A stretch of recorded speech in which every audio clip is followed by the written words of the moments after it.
Welcome. We especially welcome Reverend Stephen Kendrick into our beloved community. Stephen, as he would like to be called. We are so grateful to begin our journey with you, a journey rooted in love and committed to the merciful work of justice. Welcome.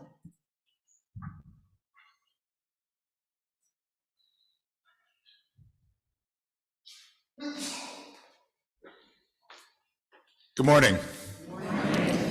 Oh, I like that. That's good. Our call to worship from Israel Zagwell. Come into the circle of love And justice. Come into the community of mercy, holiness, and health. Come, and you shall know peace and joy. As Jeanette comes forward to light our chalice, she will join me here as we share some words, which are no doubt familiar to all of you. They include the lighting of your chalice and the covenant that binds you as a community.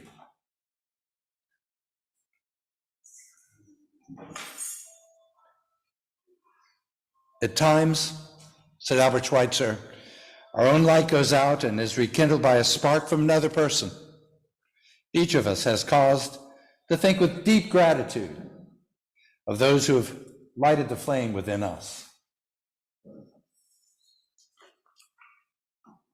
Covenant lies at the center of how Unitarian Universalists gather in community. We are united not by a particular set of beliefs, but by the promises about how we will be together, how we will treat each other, and how we will seek to mend relationships when we fall short of those aspirations. Each week we recite our brief version of the covenant, and we encourage you to read the full covenant on our website. And while the following words express our intentions in writing, our true covenant lives and breathes in our actions. And to this end, we will strive to be open, to value differences, listen deeply, use kind language, speak our truths, work with conflict, and seek humor and joy. Please rise as you are willing and able, mind, body, and spirit, for hymn 76, for flowers that bloom about our feet.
There was a story I remember hearing so many times as a child, and I'm going to need your help telling it right now, or at least a short version of it.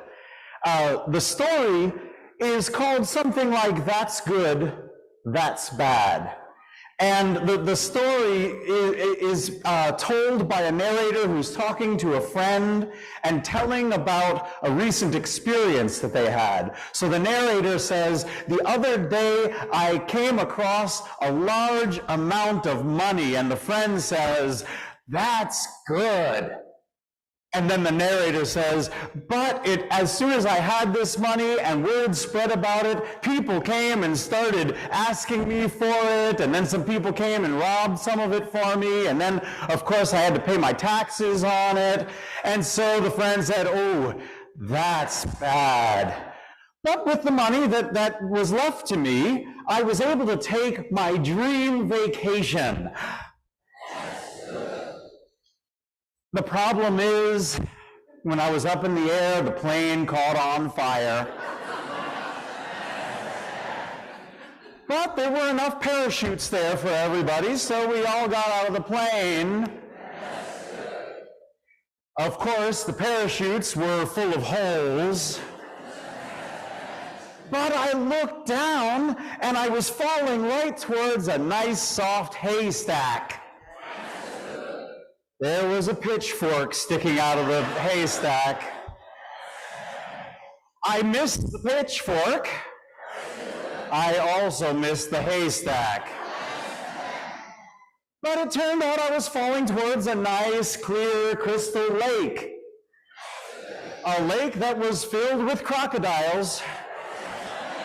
Okay, so the story goes on and on and on, and to be honest, from when I was a child, I don't even remember how it ends. I just know that it keeps kind of going. That's good, that's bad, that's good, that's bad. And when I heard that this week we were going to be talking about the moral arc of the universe, bending towards justice, I started thinking about the different fights for justice that you and I might engage in, and how from day to day, so many times in so many of our struggles, we have days where something wonderful happens in the struggle toward justice, and then another day when we have a that's bad day, and a good day, and a bad day. And it got me thinking about how, to me, I kind of imagine the moral arc of the universe almost the same way I would think of a beam of light streaking across the universe and illuminating the sky. And as those of us with a science background know, light is not a straight line. Rather, it is a wave. It goes up and down. It fluctuates. And so when I think of the moral arc of the universe, I oftentimes think of a wave of light, up and down. That's good, that's bad. And when I apply that to how I think about the struggle for justice, whatever that struggle might be, I might use one random example. Let's think about for a moment the history of race relations in Connecticut. Okay, let's think about that for a moment. You know, slavery in Connecticut dated back to the middle 1600s. Thinking about that, we might say, but the importation of Africans for slavery was banned in Connecticut in 1774. Still, by the end of the American Revolution, Connecticut had more enslaved Africans than any other state in New England. In 1784, however, Connecticut passed the Gradual Abolition Act, which phased out, sorry, that was my bad, which phased out the enslavement of the children of Africans. It did nothing to help their parents or grandparents, though. All slavery, however, was abolished in Connecticut in 1848. But if we fast forward to modern times, to now, we still see that while 14% of Connecticut residents are African Americans, 44% of those incarcerated in Connecticut are people of color, are black, which of course. Now, Connecticut has had an anti-racial profiling law since 1999. But I was shocked last night to find out that over the last 7 years, a report came out that said that the state police of Connecticut have been shown to falsify race data on about 26,000 traffic stops just in the last 7 years. Yeah. So let's come back to our beam of light. We've seen how we have day-to-day moments that are good, that are hopeful, that we're bending towards justice. We've seen how we have things in the news that bend us away from justice. So do we bend towards justice? Well, my friends, I would put forward one idea here. The only thing that can bend us, I shouldn't say the only thing, one of the things that can bend a beam of light is gravity. So let me propose to you that you and I, we together, can be that gravity. We can take that wave of that's good, that's bad, that's just, that's unjust, and we can bend it a little bit further towards justice by being the gravity. So will you be the gravity with me, my friends?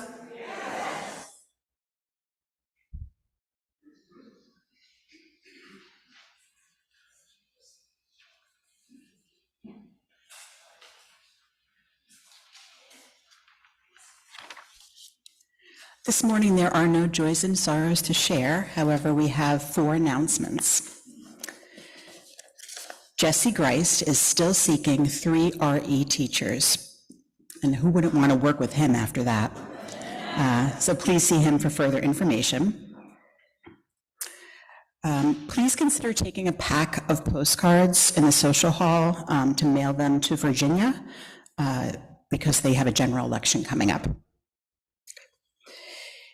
Naomi wanted to share that the event at Waverly for back to school went swimmingly, to quote her, and was amazing, and she wants to thank all of those who participated. And leaving the best for last, after service, please stay for walking tacos and cake.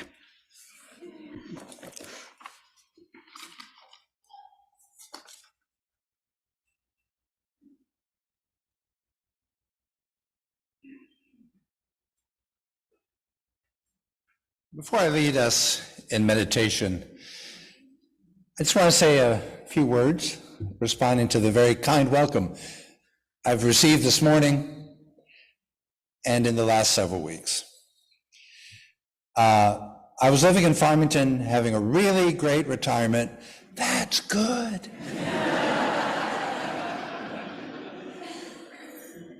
And then suddenly, David Jones and his erstwhile committee reached out to me. That remains to be seen. That's good. It's good. I want you to have the opportunity to meet my wife, Liz, who was here this morning. Liz, where are you? There you are, my dear. Good friends of mine, Tootie and David Hill, who actually live near Linda on Woodlawn. And so many people who have been kind and welcoming. It's been a delight to work not only with David and the committee, but also the heads of so many committees. Many of you I already have a Zoom relationship with. And Bobby Pace, who is just going to be a superb partner in the presidency of this institution. It's great to have Linda playing this morning. We look forward to making you an emeritus this year, along with Kaki, a good friend of mine. I want to say thank you to the great staff. Jesse, thank you for guiding me, and Jamie leading me on. Oscar, he was actually, brushing off the portico as I came in, and which is great because I just was expecting rose petals and I just didn't know what. So Oscar is great, and the fine musicians who I really will look forward to meeting. The level of talent in this staff is amazing. And I hope I'm not leaving anyone out, but I want a generalized sense of thank you and gratitude. And I had no idea that I would ever leave retirement and come and work with such a sterling congregation. A friend of mine the other day, in fact it was David, was talking about the capstone of his career. And I kind of feel like this experience is going to be like that. And I look forward to getting to know you well, to walking with you, as the covenant, old covenant in New England says, to walk with you into all your ways. I'd like to share a meditation with you. If we can enter into silence, to go deep.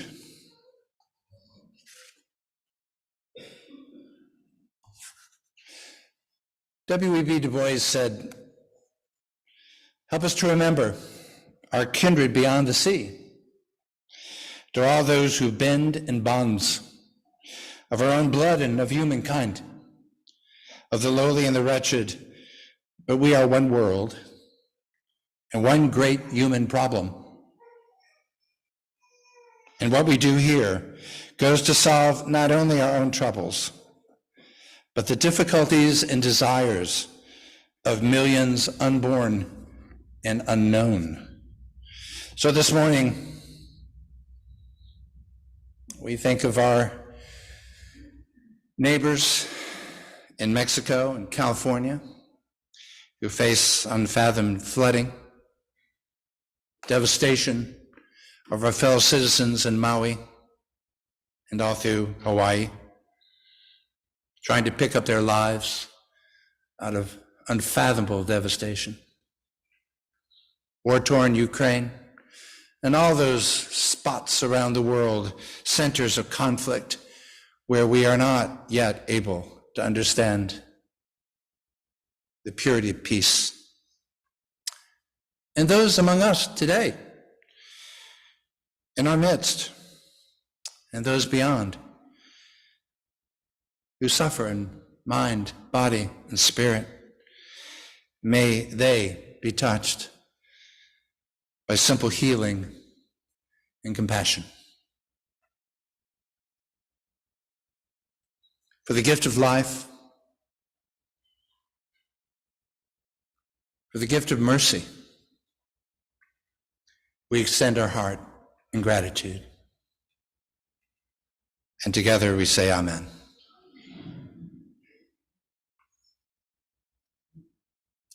Silence and a musical response.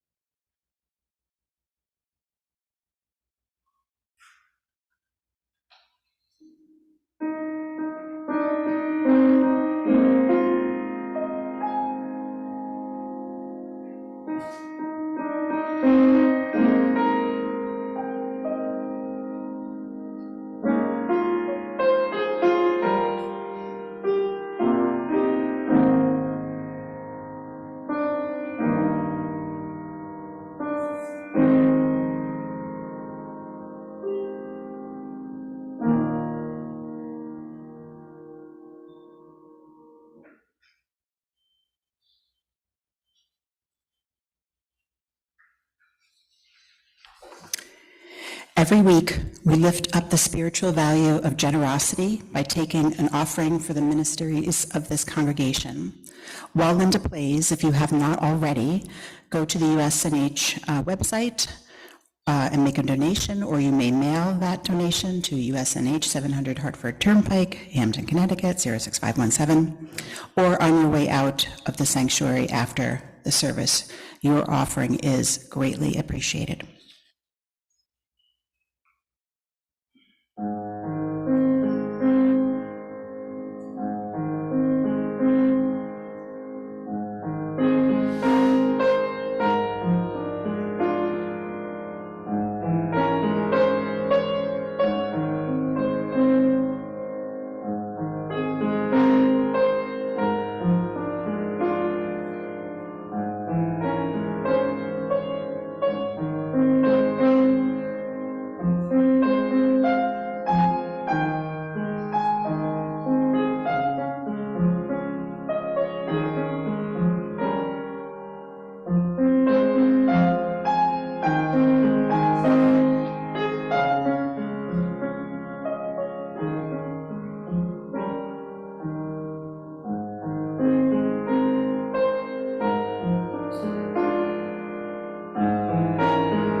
I've always heard that Unitarian Universalists were people of rationality and reason. And so I was a little shocked to hear that following this service, there are going to be walking tacos. I don't know how this miracle has happened, but I'm going to be there. I'm going to watch this.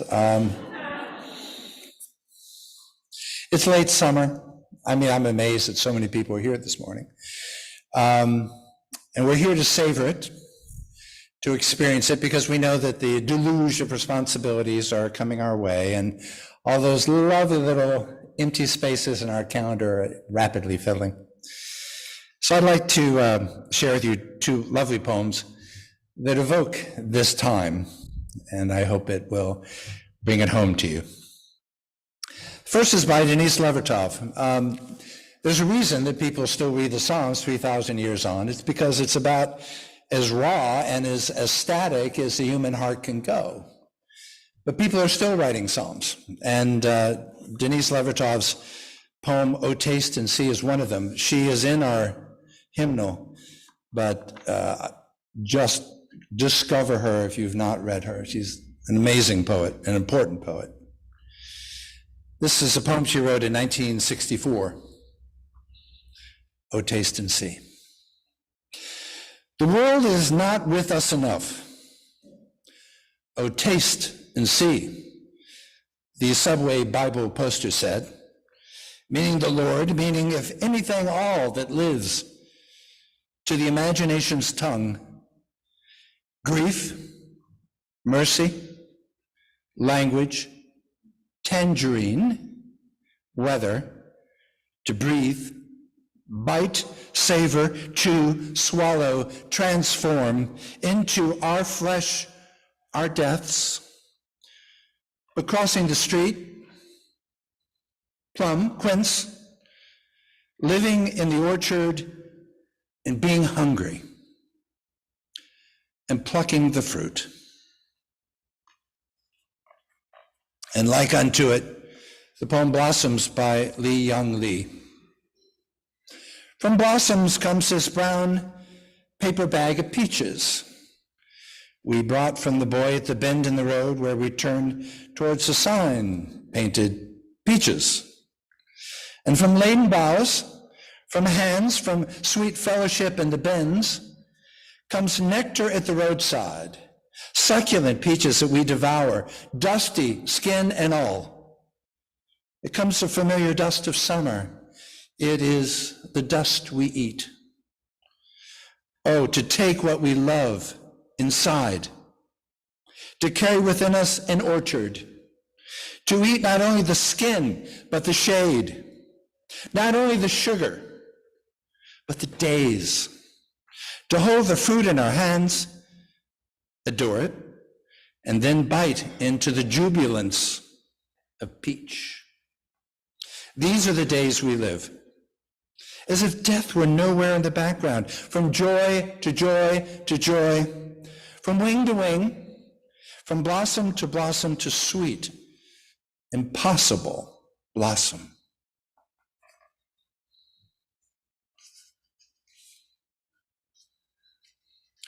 This morning's anthem.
America is a young experiment. May not seem that way to us, but it's really true. It's really difficult to wrap your mind around just how young this nation is. Believe it or not, it takes the lifetime of only 4 presidents to get back to the Declaration of Independence, 1776. Now, I know you're doubting me, but it's absolutely true. Biden was born in the era of Hoover, and Hoover was born in the era of Andrew Johnson, and Johnson was born in the lifetime of John Adams. Boom, you're there. And I checked this morning. Every time I mention this in a service through the years, I see people bring out their little phones and Google it to see if I'm right. But the grandson of the 10th American president, 6 presidents before Lincoln, John Tyler, his grandson is 94 years old and living in Virginia.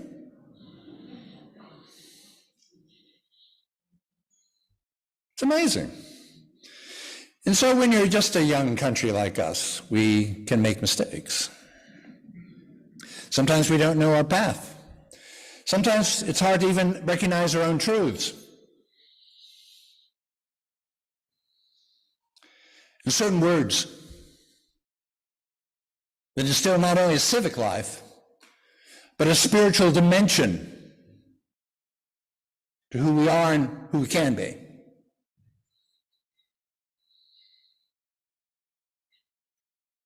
So Martin Luther King Jr. used these words over and over. He used them freely, as if there was a metaphysical quotation mark around them. And people began to associate these words with his essence and his mission in ministry. And they're familiar to you. You've already heard them this morning. The arc of the moral universe is long, but it bends towards justice. These words were used by Biden on the night that he recognized his acceptance as president-elect. Obama had them woven into his rug in the Oval Office. Reverend Raphael Warnock, the senator, uses them all the time on the floor of the Senate, as well as Ebenezer Baptist Church in Atlanta.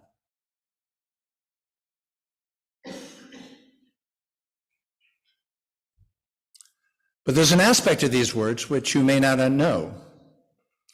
They go to the heart of who we are as Unitarian Universalists and where we fit into that story. You see, Martin Luther King loved to quote 19th century poets and thinkers and theologians, particularly Unitarians. And I guess it was because of the years that he trained as a young theological student at Boston University. And he loved to quote Theodore Parker in particular. Or as I heard him referred to, when I was a young ministerial student at First Parish Lexington, his church, the church he grew up in, Theodore Parker. I can remember my excitement as I got off the bus from Harvard Square to be interviewed at First Parish to be this intern. I'd only been a Unitarian for about a year, so I hardly knew who Theodore Parker was. But I quickly learned a lot about him. I would take out the youth group to play on the green, where Theodore Parker's grandfather had led his fellow citizens and farmers out onto that green to face the British irregulars, and that's how you start a revolution. His spirit was everywhere, that young farm boy in the bones of that church. Theodore Parker went to Harvard at the age of 17, became a wonder kid with his knowledge of ancient languages. He was considered one of the most brilliant men of his time. And when he entered the ministry, he took a small church in West Roxbury. He had a very tough time because he was a transcendentalist. He was influenced by radicals such as Ralph Waldo Emerson and William Ellery Channing. And he was so radical that area Unitarian ministers would not exchange pulpits with him And he was quickly radicalized even beyond that to be fiercely anti-slavery. He would take escaping ex-slaves into his home. It is said he wrote his sermons with a pistol on his desk. Such were the threats.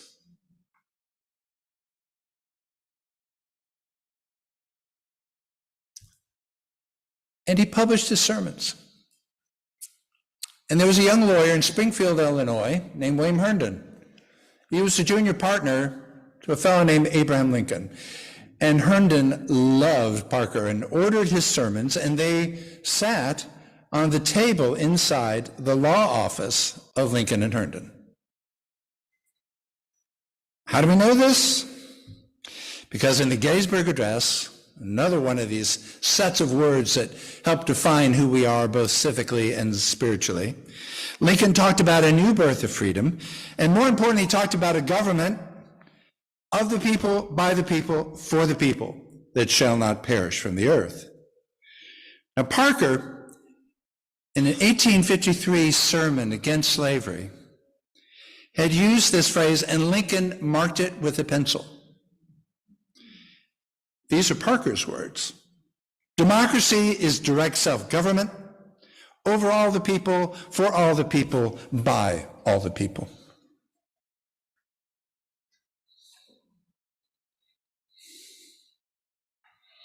He eventually left that little church. He went to the Boston Music Hall, where he preached to 3,000 people on a given Sunday. He exhausted himself. He worked himself quite literally to death. He died in Florence, Italy, and someday I hope to pay homage at his grave. And he wrote words, I'm going to share them with you now, that King found and paraphrased and employed with great creative and moral ingenuity.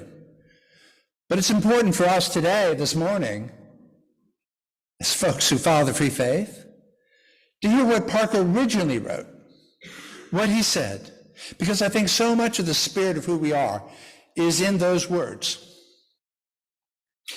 Parker said, I do not pretend to understand the moral universe. The arc is a long one. My eye reaches but a little ways. I cannot calculate the curve and complete the figure, her expansion of sight, but I can divide it by conscience. And from what I see, I am sure it bends towards justice. It's very different than the words we hear so often from King and others beyond. First of all, I want to draw your attention to a deep humility in the words that Parker wrote. He says he can't really understand this moral universe. I can't either. I doubt if you can. We do the best we can do. But do we understand it? Understanding something and living with and trusting in, that's something very different. And he says that the arc is long, beyond his sight, and you and I know just how limited our sight, our moral sight really is. Because we have limited energy and limited time on this earth. And yet we live ultimacies. Our inner vision goes far beyond what we can see and what our lives can experience. We intuit far more. And when he says, but I can divide it by conscience, this is the assertion that brings us out of our homes, that makes us say those words of the covenant at the beginning of this service.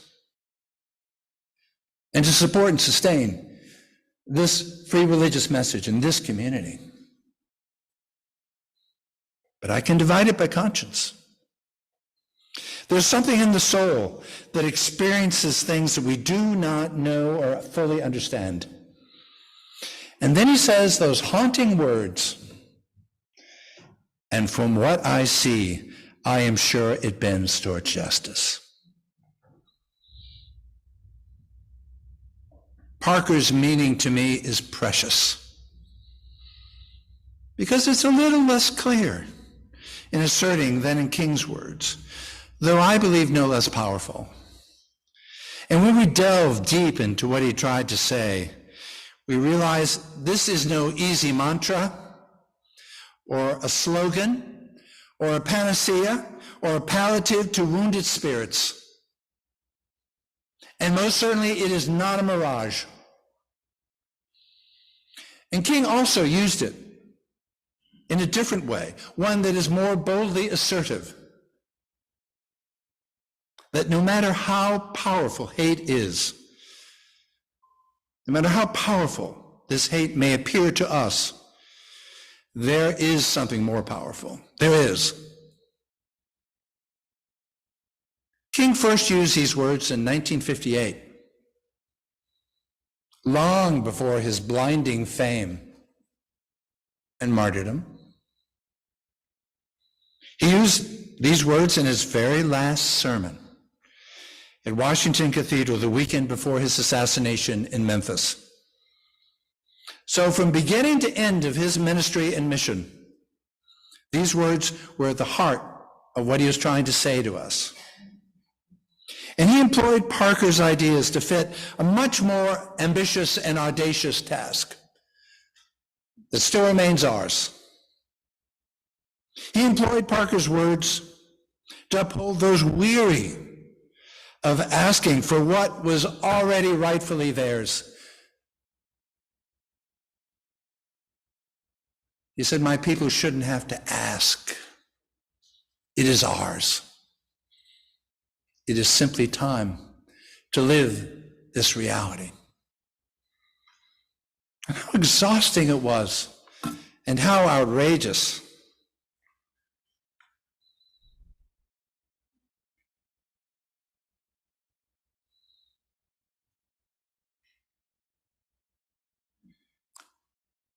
Parker wrote a poem.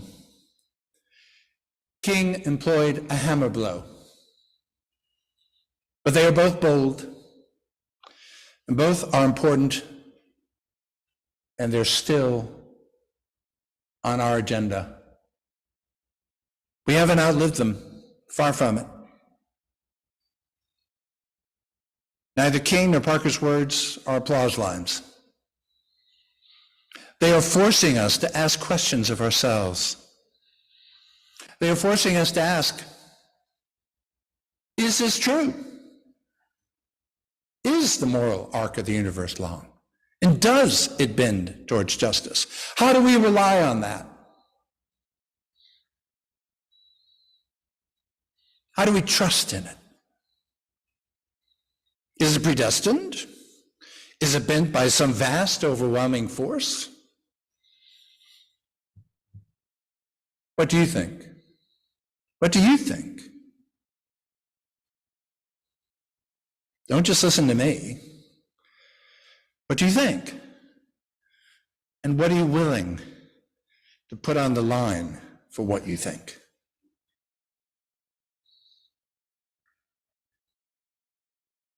Justice. What is that? Our faith, our Unitarian Universalist faith, gives us no easy answers to that. Nor should we demand that it do so. But it does give us profound direction. It gives us unlimited support. Deep, underlying foundational values that underlie, indeed propel us and inspire us towards love and freedom and dignity. These are the values that we believe uphold reality. Words that make our reality. Is there pain? Yes. Is there faith as well? Yes. This isn't some weird equation that we all have to somehow solve. It isn't some logic puzzle. It's not a paragraph from a law book. It's using these words and employing them to the decisions and life energies that are ours.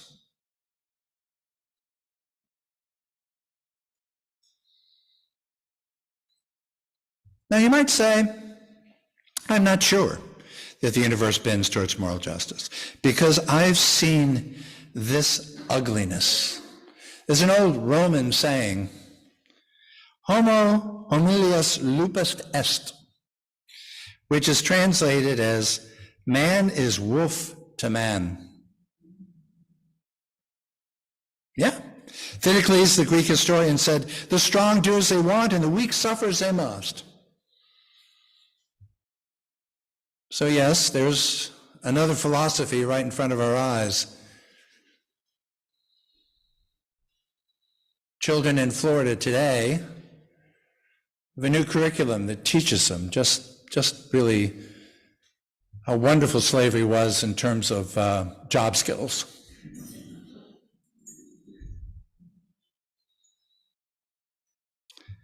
There is a casual brutality that still dwells right here.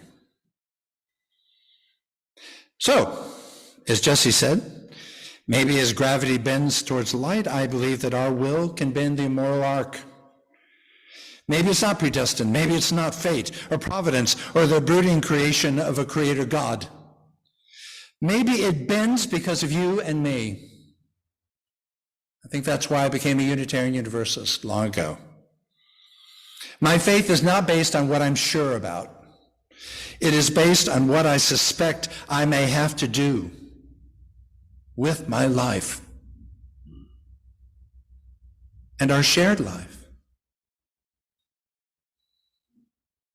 My son Paul and I wrote a book called 9 Days. And one of the heroes who we were lucky enough to be able to interview was the minister Otis Moss II. He was head of the Atlanta student movement along with Lonnie King. And his son, Otis Moss III, is today a terrific preacher in Chicago.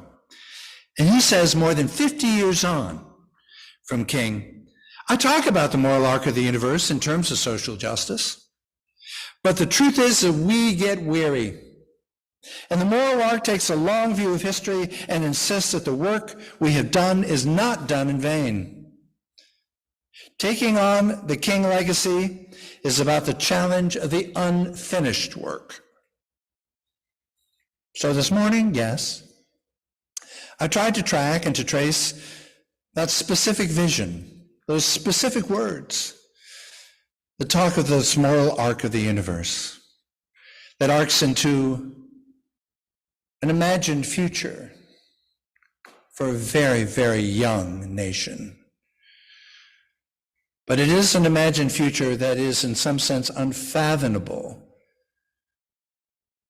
It can only be realized by us, where we can see within its hidden images the makings of a reality worthy of us, of that unfinished work. So do I believe? Well, it matters little what I assert, but it matters much more than I can possibly know. What it is that I do. Who do I choose to work alongside of? Who do I trust in? How do I give my heart?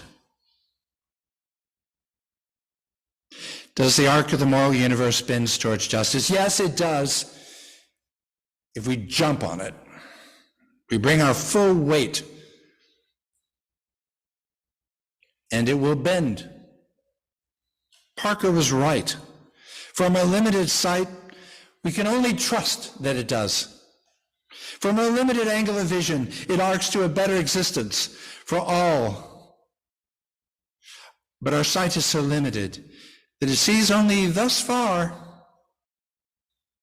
But it is our right, and it is our hope, and it is our trust to believe in it fiercely, so there can be our faith that creates this truth. Justice, yes, but mercy, more, and compassion at the far end of our determined hope. Amen.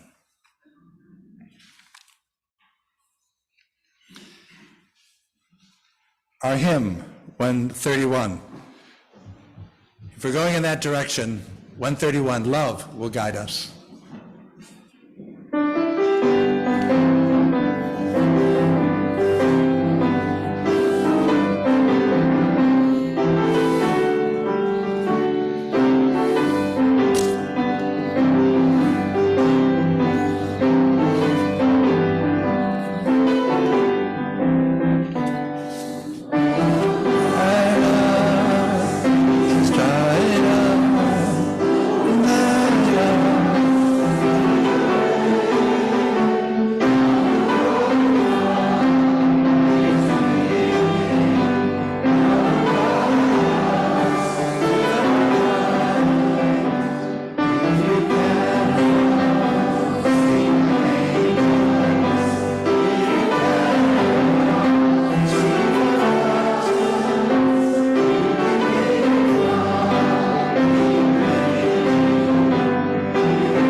We extinguish this flame, but not the light of truth, the warmth of community or the fire of commitment. These we carry in our hearts until we are together again. Now may peace, which passes all understanding, keep your hearts and minds in the knowledge of love. And may this peace be yours in the week and the time until September 10th to come. Thank you. I look forward to seeing you all many times to come, in months to come. Thank you.